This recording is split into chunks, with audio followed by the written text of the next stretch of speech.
Assalamualaikum warahmatullahi wabarakatuh. Perkenalkan, saya Fatur Rahman Azmi. Jadi, pada kesempatan kali ini saya akan mempresentasikan atau menjelaskan hasil pengamatan saya yang saya lakukan di Kabupaten Humbang Hasundutan, Kecamatan Polong di Desa Ria-Ria, tentang mata kuliah pelestarian sumber daya lahan. Penasaran? Check this out.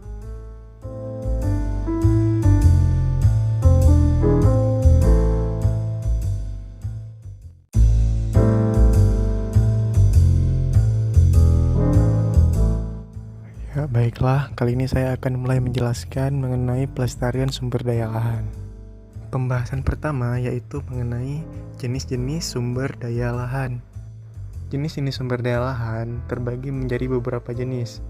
Berikut akan saya jelaskan jenis-jenis sumber daya lahan tersebut. Sawah merupakan sebidang lahan pertanian yang kondisinya selalu basah dan kadar air yang dikandungnya selalu di atas kapasitas lapang, sehingga sangat cocok jika dibudidayakan padi pada lahan tersebut.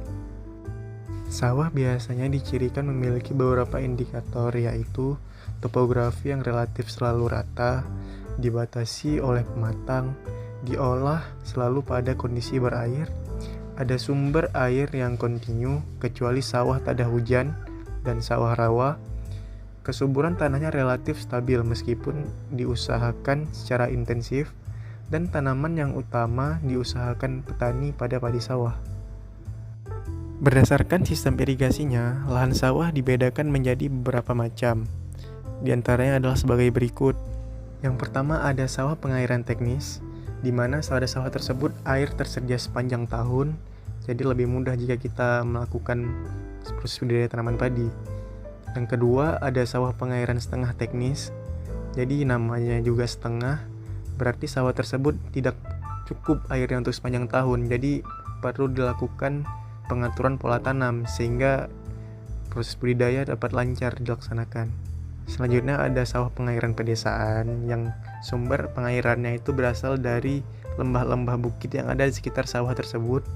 Juga ada sawah tak ada hujan yang sumber airnya langsung berasal dari hujan. Dan juga ada sawah rawa, juga ada sawah rawa pasang surut dan sawah lebak. Untuk lebih jelasnya nanti akan saya jelaskan pada bagian lahan rawa. Manfaat utama dari lahan sawah ini yaitu dimanfaatkan untuk budidaya tanaman padi, di mana kita mengetahui tanaman padi tersebut, terutama padi sawah, sangat menyukai yang namanya itu ketersediaan air. Jadi semakin dalam sawahnya, semakin banyak kandungan air di sawah tersebut, semakin senang padi tersebut, sehingga pada proses budidaya lebih baik hasil produksinya. Di Desa Ria-Ria sendiri terdapat banyak lahan sawah dengan pengairan teknis. Salah satunya yaitu milik Bapak Mauroa Banjarnahor yang memiliki lahan sawah seluas 3 rantai.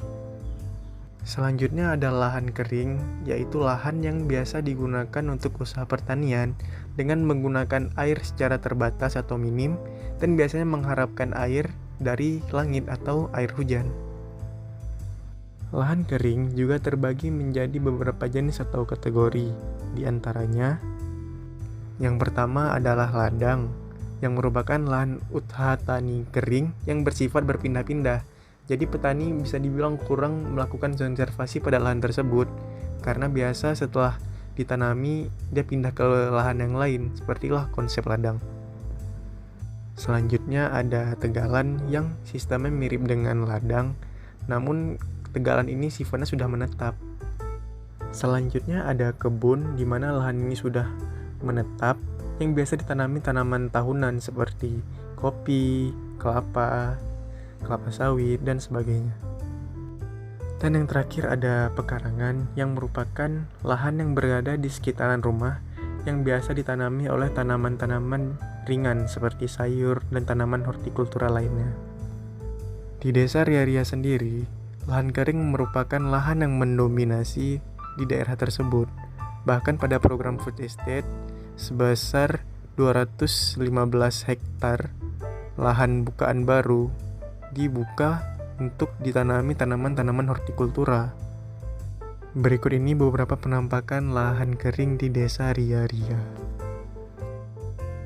Selanjutnya ada lahan gambut, yang merupakan tanah di lahan rawa yang dapat berupa aluvial atau gambut.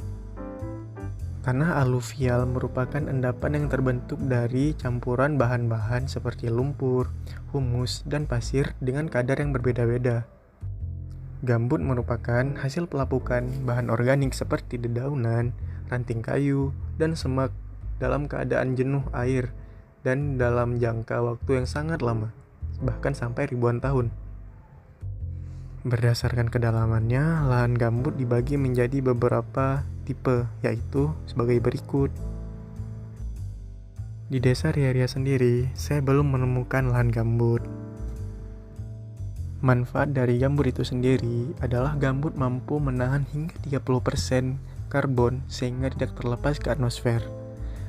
Gambut juga mampu mencegah perubahan iklim, bencana alam, dan juga bisa dimanfaatkan sebagai lahan yang potensial untuk dibudidayakan sehingga dapat membantu ekonomi masyarakat.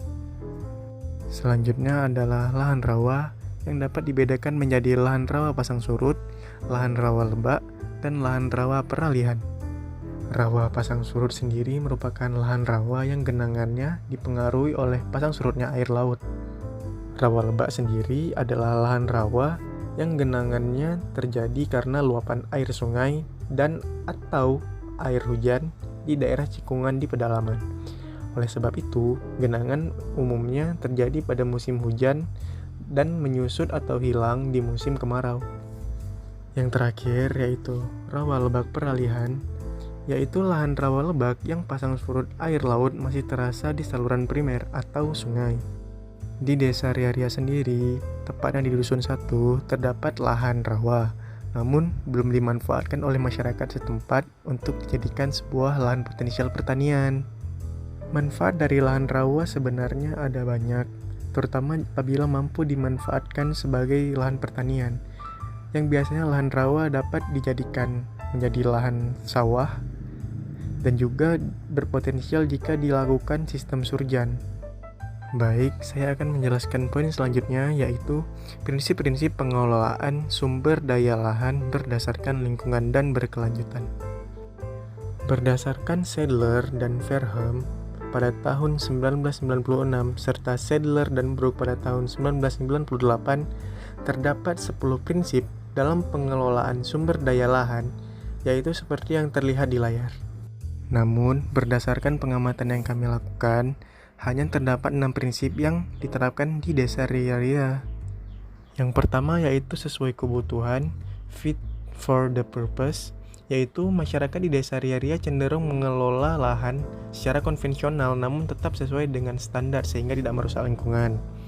Yang kedua ada berorientasi pada tujuan, objective-led, yaitu masyarakat cenderung melakukan budidaya dengan tujuan panen yang optimal.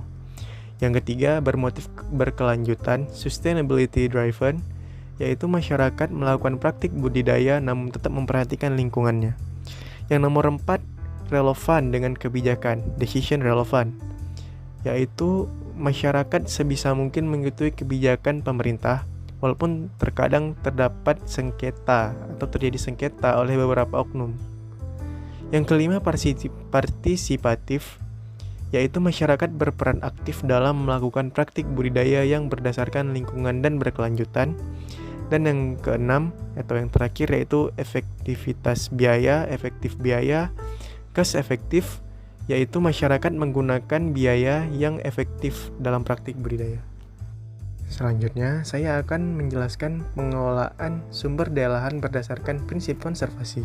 Secara umum, konservasi sendiri terbagi menjadi 3, yaitu konservasi vegetasi, konservasi secara mekanik, dan konservasi secara kimiawi. Di desa Ria-Ria sendiri, secara garis besar terdapat 3 bentuk konservasi yang masyarakat lakukan pada umumnya. Yang pertama ada rotasi tanam, yang kedua ada penggunaan pupuk organik, dan yang ketiga ada reboisasi. Rotasi tanam yaitu mengganti komoditas di setiap musim tanam demi menjaga bentuk fisik maupun kesuburan tanah, terutama nitrogen pada tanah. Contohnya melakukan penanaman tanaman kacang-kacangan. Penggunaan pupuk organik seperti pupuk kandang dan pupuk kompos demi menambah kesuburan fisik, biologi, dan kimiawi tanah, dan pestisida yang digunakan itu tidak berlebihan.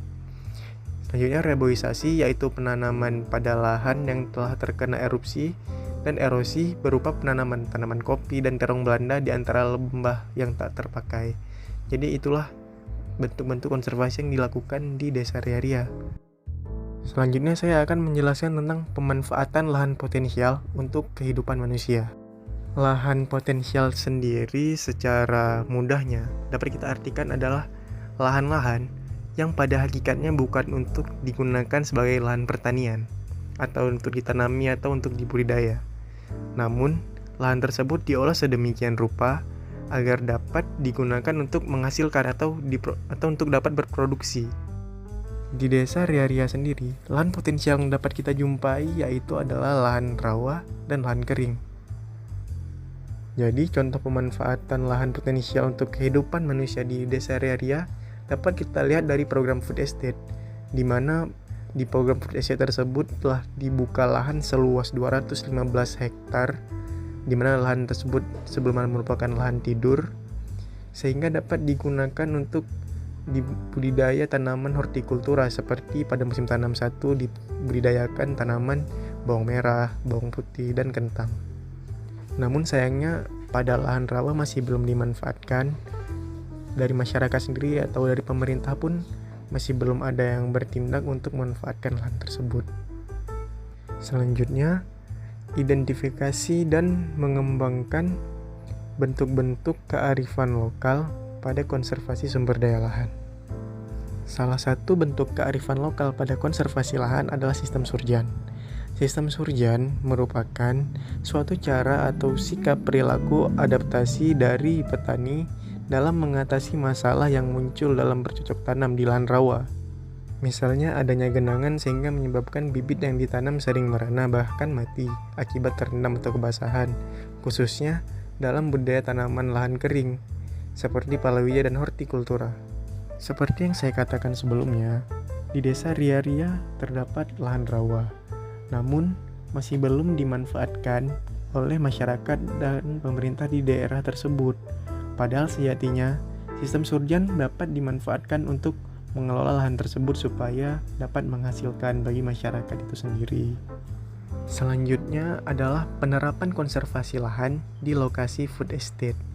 Berdasarkan pengamatan yang kami lakukan, terdapat 4 bentuk konservasi lahan yang dilakukan pada lokasi food estate. Yang pertama ada embung. Embung di lokasi food estate terdapat di beberapa titik. Namun untuk saat ini hanya ada 1 embung yang sudah mengikuti standar yang berlaku. Akan tetapi, pembuatan embung berdasarkan standar ini juga dilakukan di tempat lain, yaitu di Desa Persingguran 1, yang juga dalam rancangan program food estate. Pada food estate di Desa Ria-Ria juga kerap ditemukan embung-embung sederhana yang berada di sekitaran lahan-lahan petani tersebut, yang berfungsi sebagai sumber air maupun hilir dari drainase lahan tersebut. Inilah beberapa penampakan embung pada lokasi food estate. Bentuk konservasi yang kedua yaitu water reservoir, yaitu tempat penampungan air sementara sebelum didistribusikan pada seluruh lahan. Ini dilakukan pada sistem irigasi tetes. Selanjutnya yaitu pemasangan mulsa yang dilakukan untuk mencegah tumbuhnya gulma, menjaga struktur tanah tetap baik, melindungi tanah dari erosi, serta menjaga kelembaban tanah. Yang terakhir yaitu rotasi tanam. Pada lahan kelompok tani Ria Bersinar, belum ada dilakukan rotasi tanam yang signifikan, di mana sebaiknya rotasi tanam itu dilakukan dengan cara menanam tanaman kacang-kacangan guna memperbarui ketersediaan unsur N pada tanah. Namun, beberapa petani melakukan penanaman pada MT2 dengan menanam bawang putih kembali dan beberapa lainnya menanam kentang. Baiklah, selanjutnya saya akan menjelaskan hasil pengamatan yang kami lakukan mengenai tingkat kelestarian sumber daya lahan pertanian di kelompok tani Ria Bersinar.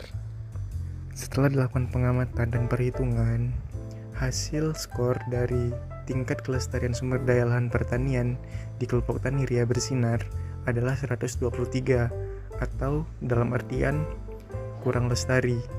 Rendahnya hasil skor tingkat kelestarian sumber daya lahan pertanian di kelompok tani Ria Bersinar dikarenakan masih banyaknya perlakuan-perlakuan yang belum dilakukan oleh petani terkait kelestarian sumber daya lahan di kelompok tani tersebut, seperti pemeliharaan resapan sumber air dan air tanah, pemeliharaan wilayah hidrologi hulu, pemeliharaan kedalaman lapisan oleh agregat struktur drainase tanah, dan beberapa hal lain.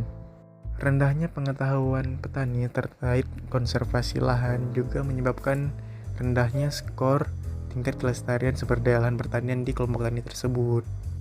Nah, begitulah hasil pengamatan kami terkait mata kuliah pelestarian sumber daya lahan yang kami amati di Desa Ria-Ria, terutama di kelompok tani Ria Bersinar. Mohon maaf apabila terdapat salah kata. Saya akhiri, wabillahi taufiq wal hidayah. Wassalamualaikum warahmatullahi wabarakatuh. Sampai jumpa di episode-episode selanjutnya.